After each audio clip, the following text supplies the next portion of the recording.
Qu'est-ce qui vous inspire autant dans la forêt? Après avoir perdu ma mère, qui était la principale inspiration pour la plupart de mes œuvres, j'ai traversé une période très difficile, aux prises avec la dépression.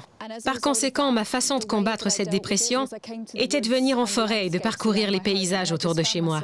Je marchais pendant des heures et des heures, essayant de donner un sens à ce qui était arrivé. J'y ai aussi trouvé, c'est difficile à expliquer, une sorte de connexion très spirituelle avec la nature. C'est ce qui m'inspire d'une certaine façon, ce cadeau qu'est la beauté que nous offre la nature et aussi comment ça m'a aidé à venir à bout de la peine que je ressentais. C'est inséparable. Ça s'est ensuite transformé en œuvres qui sont devenues ma série Wonderland, amorcée 8 mois après sa mort. C'est ce qui a forgé tout mon cheminement d'artiste depuis.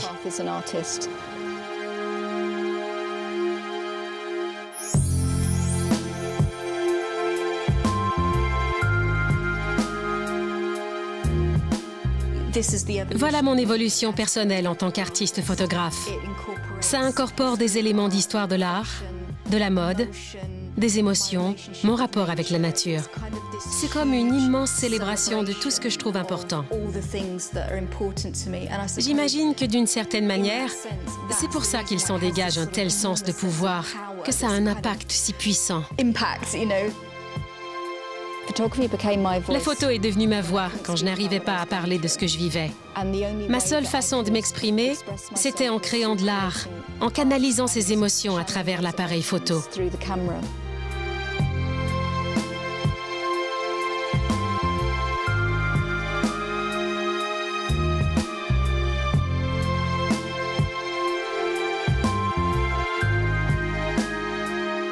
À l'origine de la pièce Sweat Baby Sweat du chorégraphe belge Jan Martins, on retrouve ce désir de mettre en scène la passion amoureuse.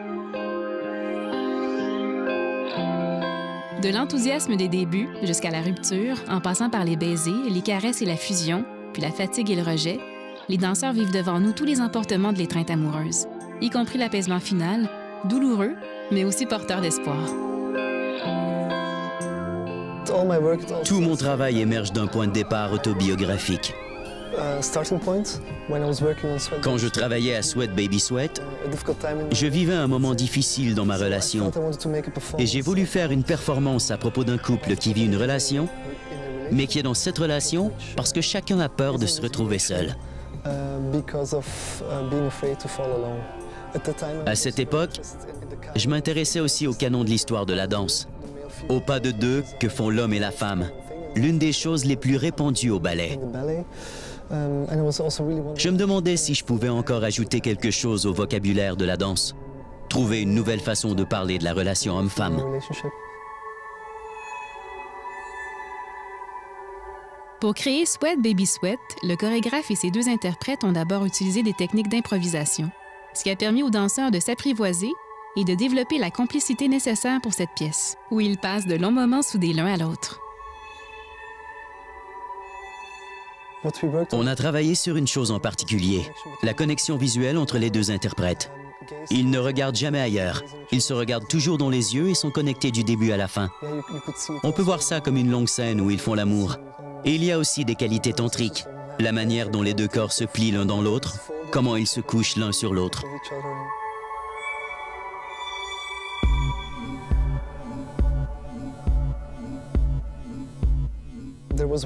Il y avait une séquence qui était plus lente.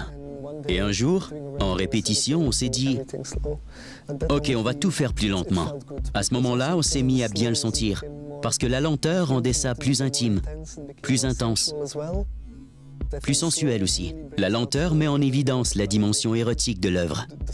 La sueur également ajoute à la sensualité, donne une qualité animale.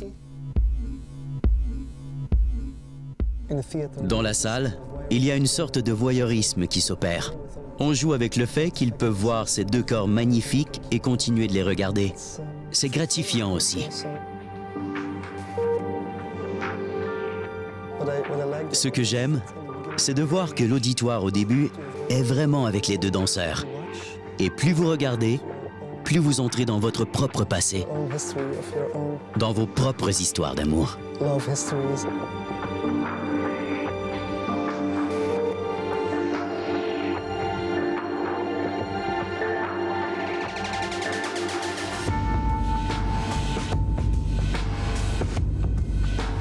Le dernier artiste de mon parcours a créé une œuvre sensuelle en y insufflant un rythme lent, ce qui met en lumière la grâce des mouvements des protagonistes.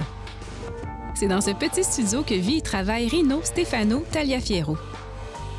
En regardant sa collection d'objets hétéroclites, on est loin de soupçonner que ce jeune cinéaste d'animation est un grand passionné d'art classique.